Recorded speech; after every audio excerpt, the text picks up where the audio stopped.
Imekuwa ni kama mtindo wa huyu mwanasiasa maarufu kwenda katika shule na kumwaibisha mwalimu mkuu. Na tuna watoto na wazazi. Tunashindwa sisi tutaweza kuangalia vipi hawa watoto na tupatio heshima. Na hilo ndio jambo muhimu sana.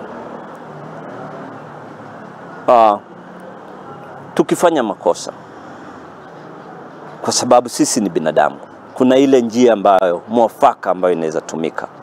Tuna wakuu wetu wa elimu kutoka kwa waajiri wa walimu TSC, tuna wakuu wetu kutoka kwa Wizara ya Elimu, Ministry of Education, na kuna vile ambavyo malalamishi yanaweza kuangaliliwa bila kudunisha hadhi ya mwalimu yoyote.